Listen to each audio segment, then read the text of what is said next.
I'm Bailey Bates. Here are your headlines from Central Texas. A judge is siding with industry groups fighting to keep smokeable hemp on shelves in Texas, putting new state regulations on hold.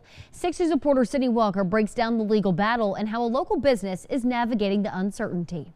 Texas's push to ban smokeable hemp is on pause for now. The counts that we challenged the state on, we won injunctive relief. Mark Bordas with the Texas Hemp Business Council is part of the group of hemp industry members fighting back against the state. $11 billion a year industry, it grows year over year. They pushed back on increased licensing fees, rules for selling smokable hemp out of state, and the new total THC limits in consumable hemp. The new standard counted THCA, a compound that converts to Delta-9 when heated or smoked, and the total THC limit. You had a state agency basically passing its own laws when the state legislature had failed to act. It's now all on pause. I can keep a little bit of stock.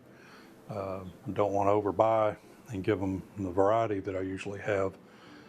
So the customers aren't really liking that. But Ricky Doyle, owner of Hemp and Herbs, is treading lightly. I'm trying to keep up with enough of it so that I'm not going broke trying to keep a bunch on the shelf and then they all of a sudden tell me that I can't do this anymore. He's offering a discount. While everything's kind of up in the air, they can get it a little cheaper. But he's worried with the uncertainty he'll lose customers or see them turn to less safe options. They're taking away gummies that are helping them. They're taking away the flour that helps the folks throughout the day. Bordas says things won't steady soon. He expects Texas to appeal and the case to escalate to the Supreme Court. We're midstream, and a lot of cards to be played, as you can imagine.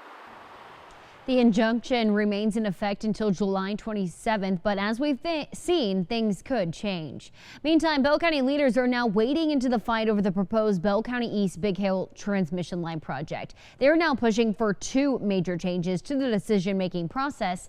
6 News reporter Juliana Jackson has more on the request. Hearings about a project that would affect so many people in Bell County should be held in Bell County, and the whole process should be looked over in the next legislative session. And that's the gist of a new resolution passed by the Bell County Commissioners. To discuss the matter, review options and alternatives, and again, try to balance the need for transmission capacity with the impact that this project is going to have on property owners across a good swath of Texas. The proposed high voltage line would run from West Texas, ending in Bell County, cutting through multiple communities along the way. With hundreds of people potentially impacted, county leaders say holding the hearings in Austin creates a barrier for the people most affected. It's going to be more convenient for our folks here to be able to just do this in Bell County, and since all these folks are in Bell County or northern Williamson County, be more convenient for all of them. The county has already picked several large venues, including the Killeen Expo Center and Cadence Bank Center, that could handle the expected turnout. There's several venues here that could accommodate the size of crowd that we think and that the state believes will show up. While local officials are asking the state to slow the project down, giving lawmakers time to take a closer look,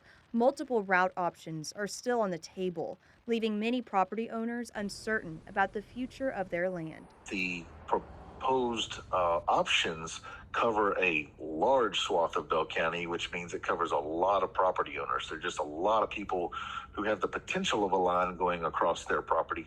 And until the PUC decides which line that is, they're all going to be involved. The final decision rests with the Public Utility Commission, which will determine whether that hearing stays in Austin or moves to Bell County. Those are your headlines from Central Texas.